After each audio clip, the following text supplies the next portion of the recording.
O ex-presidente Jair Bolsonaro voltou a mentir feio sobre o governo Lula e o seu, e novamente sobre a economia. Ele voltou, mas desta vez com ênfase inédita, voltou a dizer a fake news de que seu governo deixou um caixa robusto para Lula, com superávit e rigor fiscal. O pior é que tem gente que acredita, mas é dever jornalístico desmascarar a mentira. O que disse Bolsonaro em um tweet com quase 500 mil visualizações e 5 mil compartilhamentos? O governo de Jair Bolsonaro fechou seu mandato com um superávit de cerca de 54 bilhões de reais, mesmo passando por uma pandemia histórica, secas e uma guerra na Europa que desestabilizou o mercado internacional. Hoje o que vemos? Gastança desenfreada e uma deterioração sistemática das contas públicas. Já estamos na marca de 1 trilhão de reais de déficit, sem uma pandemia e sem guerra, com a criação de mais um ministério, chegando a 39, se igualando ao governo Dilma, enquanto em nossa gestão reduzimos os mesmos para 23. Atualmente o cenário é de contas esfaceladas, aumentos explosivos de impostos e sem nenhum retorno visível para a maioria dos brasileiros. É preciso perguntar, onde estaremos em mais alguns anos, estatizados até o talo, o povo totalmente dependente do Estado e quebrados? Claro que ele está torcendo os dados, ocultou a inflação crescente em seu governo.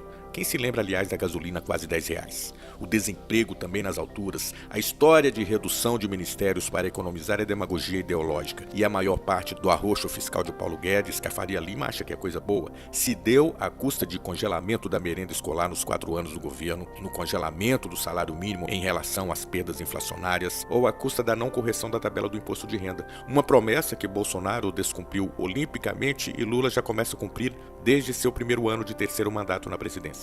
Mas é na herança maldita deixada pelo governo Bolsonaro que se encontra a maior mentira desfiada pelo ex-presidente, hoje inelegível. E nesse ponto, nada melhor do que a fala do ministro da Fazenda, Fernando Haddad, durante evento com representantes da indústria do aço, que por sinal anunciaram investimentos de mais de 100 bilhões de reais nos próximos anos. Confira. Mas dessa vez o destino caprichou com o senhor. O senhor lhe deu tarefas muito difíceis e um chefe de Estado enfrentar. Eu queria lhe contar, não tive a oportunidade ainda, eu pedi para o secretário de Política Econômica fazer um balanço do que o senhor herdou em termos de política fiscal. Eu acho importante, na presença da indústria, relatar o que aconteceu entre 2022 e 2023. O projeto de lei orçamentária elaborado em 2022 para 2023, ele já previa um déficit de 63 bilhões de reais. Explícito. Está na peça encaminhada ao Congresso Nacional. Só que, além dos 63 bilhões de déficit primário declarado pelo governo anterior, a rubrica do Bolsa Família estava a descoberto em mais 60 bilhões de reais. Ou seja, nós íamos ter que inaugurar o governo cortando benefícios sociais, lembrando que, à época, os dois candidatos defenderam a manutenção da transferência de renda naquele patamar. Isso já dá alguma coisa acima de 120 bilhões de reais. Nós tivemos um calote de precatórios, tanto em 2022, quanto na peça orçamentária de 2023, somados, superam 90 bilhões de reais. Então, nós estamos falando em alguma coisa já na casa de 230 bilhões de reais. E nós tivemos que indenizar os governos de Estado pela irresponsabilidade de tomar o ICMS sobre combustíveis durante o processo eleitoral. Ou seja, nós herdamos um problema da ordem de quase 300 bilhões de reais em valores atualizados. É isso que o senhor herdou e é isso que nós estamos tentando administrar como uma das pautas da área econômica. E é uma pauta fundamental, colocar ordem na bagunça que foi herdada nesse período. O que está acontecendo paulatinamente, e nós vamos conseguir atingir os nossos objetivos. Esse ano vai ser infinitamente melhor do que o ano anterior, e assim sucessivamente. Apesar disso, a inflação cai consistentemente. Consistentemente. A inflação de 2022, se não fosse a maquiagem dos combustíveis, estaria na casa de 9%.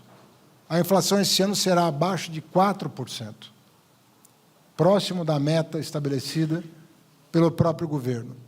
Então, nós estamos num momento em que nós estamos colocando ordem na macroeconomia, câmbio estável, sempre na casa aí dos R$ 5, apesar da crise global, com as taxas de juros americanas atingindo patamares que há 40 anos não se atinge.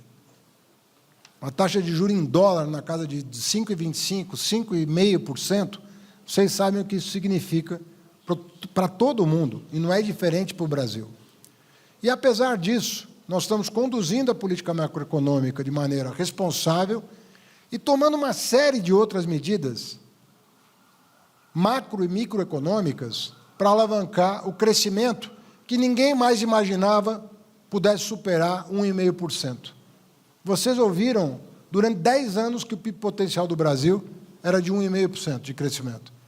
Hoje nós estamos crescendo na casa de 3%, já reprojetamos esse ano para um patamar de 2,5%, temos o desafio do Rio Grande do Sul, cuja gravidade ninguém nega, mas reforma tributária, marco de garantias, reforma no mercado de capitais, mercado de crédito, novo BNDES, tudo isso permitindo que nós possamos apoiar a indústria, apoiar o comércio, apoiar os serviços, sob a liderança do nosso vice-presidente, que cuida, né, do crescimento setorial no país, em absoluta sintonia com planejamento e fazenda. Nós conseguimos aprovar uma reforma tributária depois de 40 anos,